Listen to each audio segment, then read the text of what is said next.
আসসালামু আলাইকুম। সবাই কেমন আছেন? আশা করি ভালোই আছেন। আজকে আমি নিয়ে আসলাম নিজের গাছের মিষ্টি কুমড়ার শাক।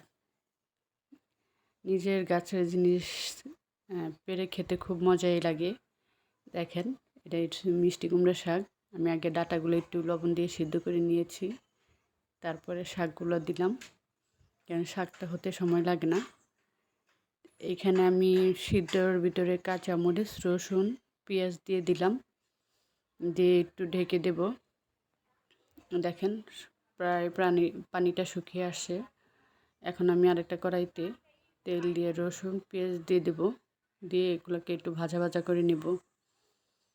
তা আমি শাক এইভাবে রান্ধি। আপনারা কীভাবে রান্না করেন অবশ্যই জানাবেন। দেখেন, পেঁয়াজটা একটু ব্রাউন কালার হয়ে আসছে। শাকগুলো আমি ঢেলে দেব, ঢেলে দিয়ে নাড়াচাড়া দেবো। শাকটা অনেক মজা হয়েছিল, আমার তো খুব ভালো লাগছে। অল্প একটু তো ভালোই লাগছে। দেখেন, সবুজ সবুজ টাটকা শাক খেতে কার না ভালো লাগে। শাক প্রিয় মানুষ অনেকেই আছেন। তাই এখানে লাউ নিয়ে নিলাম, একটা লাউ রান্না করব টমেটো দিয়ে, আলু দিয়ে আর তেলাপিয়া মাছ দিয়ে। একটা কড়াইতে তেল দিয়ে পেঁয়াজ কাঁচামরিচ দিয়ে দিলাম। এটাকে একটু ভাজা ভাজা করে নেব। ভাজা ভাজা হয়ে আসলে এখানে আমি রসুন বাটা, জিরা বাটা আর আদা বাটা একসাথে বেটে নিয়েছি। একসাথে বাটার পরে এগুলো দিয়ে দিব। এখন সামান্য একটু লবণ দিয়ে দেব পরিমাণ মতন, স্বাদ অনুযায়ী দিয়ে দেবে, যে যেরকম লবণ খায়। এখন লবণটা দিয়ে একটু নাড়াচাড়া দিয়ে আমি এখানে আবার একটু পানি দিয়ে দেব। মশলাটা ভাজা ভাজা হয়ে গেছে। এখন পানি দেওয়ার পরে এখানে আমি আবার হলুদের গুঁড়া দিয়ে দেব, হলুদটা পরিমাণ মতন দিয়ে দিলাম।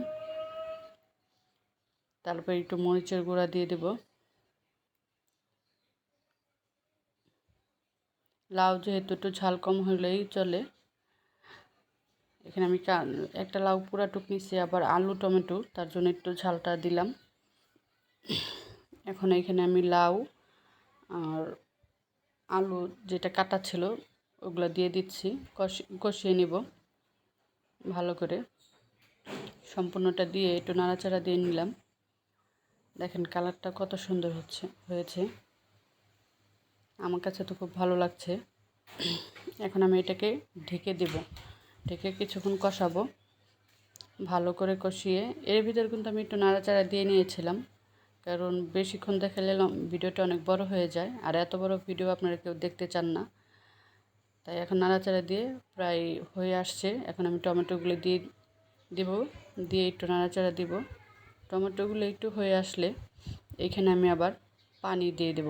আর পানিটা আমি গরম পানি ব্যবহার করছি, কারণ গরম পানি ব্যবহার করলে লাউটা দরকাচা হয় না। ঠিক আছে, গরম পানি দিলে লাউটা আরও ভালো হয়, আর ঠান্ডা পানি দিলে লাউটা একটু শক্ত শক্ত হয়ে যায়। পানিটা আগেই আমি ভালো করে জাল দিয়ে নিয়েছিলাম। তো পানি দেওয়ার পরে এখানে আমি ভাজা মাছগুলো দিয়ে দিলাম একে একে। তারপরে একটু নাড়াচাড়া দিয়ে একটু বলক আসার পর এটাকে আমি নামিয়ে নেব। আমি একটু ঝোল রাখবো, আপনারা যে যেভাবে পারেন সেভাবে। দেখেন প্রায় হয়ে আসছে আমার তরকারিটা। যদি আমার ভিডিওগুলো আপনাদের ভালো লাগে অবশ্যই লাইক কমেন্ট সাবস্ক্রাইব করে দিবেন। সবাই ভালো থাকবেন, সুস্থ থাকবেন। আল্লাহ হাফেজ।